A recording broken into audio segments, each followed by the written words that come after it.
அண்ணாமலை சாட்டையால் அடித்துக் கொண்டது குறித்து கட்சித் தலைவர்கள் கூறிய கருத்துக்களை இப்போது பார்க்கலாம். பகுத்தறிவுக்கு உகாத ஒரு போராட்டம் எந்த அரசியல் தலைவரும் ஏற்றுக்கொள்ள மாட்டார்கள். இது காட்டுமிராண்டித்தனம். பெரியார் பாணியில் சொல்றேன்னா ஒரு காட்டுமிராண்டித்தனம். இது யாரோ ஜோசியர் சொல்லியிருப்பாங்கன்னு நினைக்கிறேன். அண்ணாமலைக்கு இந்த மாதிரி ஒரு சாட்டை அடி அடிச்சு நீங்க இது பண்ணீங்களா, தவறு இருந்தீங்களா, உங்களுக்கு பதவி, எனக்கு பதவி இல்லாமல் இருக்கிறார் அவர். அதனால மற்றவங்களுக்கெல்லாம் எலெக்ஷன் நின்று தோற்றவங்க தமிழிசைக்கெல்லாம் கவர்னர் பதவி கொடுத்தாங்க, சிபி ராதாகிருஷ்ணன் கவர்னர் பதவி கொடுத்தாங்க. நீங்கள் இவ்வளவு பண்ணுறீங்க, ஆனால் உங்களுக்கு ஒன்றும் கிடைக்கலையே, இதுதான் உங்களுக்கு இடைஞ்சலாக இருக்குது, அதை போக்கணும்னா இந்த பரிகாரம் பண்ணுங்கன்னு சொல்லியிருப்பாங்க. அந்த பரிகாரத்தை செய்வதற்கு தான் பண்ணியிருக்காருன்னு நான் நினைக்கிறேன். பொதுவாக வெப்ப காலம்னு இருக்குது. ஏப்ரல், மே, இந்த ஜூன் மாதம் கடுமையான வெப்பமாக இருக்கும்.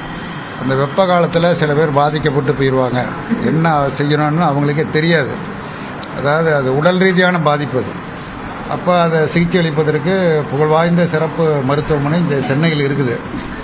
ஆனால் இந்த டிசம்பர் மாதங்கிறது மழைக்காலம், குளிர்காலம். இந்த குளிர்காலத்தில் அப்படிப்பட்ட பாதிப்பு வராது. அண்ணாமலைக்கு அந்த பாதிப்பு வந்திருக்குது. ஒருவேளை லண்டனுக்கு போய் படித்ததுனால அந்த பாதிப்பு வந்திருக்குன்னு நினைக்கிறேன்.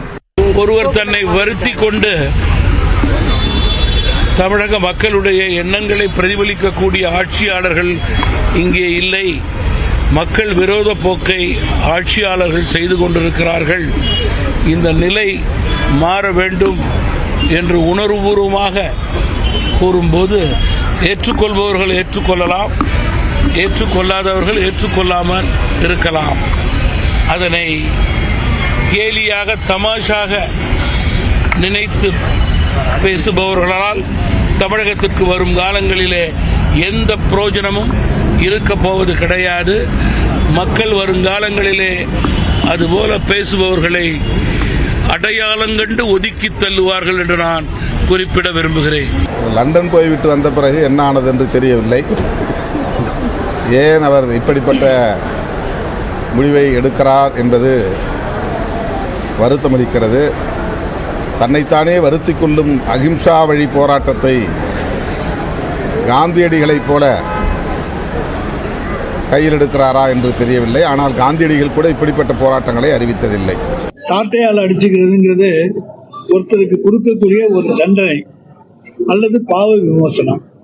எனவே அண்ணாமலை செய்த தவறுகளுக்கு பாவ விமோசனத்துக்காக சாட்டையால் அடித்துக் கொண்டாரா, அல்லது அவர் ஏதாவது ஒரு தவறு செய்ததற்காக தனக்கு தானே தண்டனை விதித்துக் கொண்டு சாட்டையில் அடித்துக் கொண்டாரா என்பதுதான் கேள்வியை தவிர திராவிட முன்னேற்ற கழக அரசு எந்த பாதகமும் அவருக்கு செய்யவில்லை. இந்த ஆட்சியை அகற்றுகின்ற வகையில் காலடி அணிய மாட்டேன் என்று முதலில் சொல்லுகிறார். அது நிறைவேறாத ஆசை. நிச்சயம் தார் உள்ளளவும் கடல் நீர் உள்ளளவும் திராவிட முன்னேற்ற கழகம் தான் இந்த தமிழ் மண்ணிலே ஆட்சி செலுத்தும். திராவிட மாடல் முதலமைச்சர் அவருடைய அரும்பெரும் திட்டங்களால் மகளிரிடையே ஒரு பெரிய தாக்கத்தை இன்றைக்கு உருவாக்கி இருக்கின்றோம்.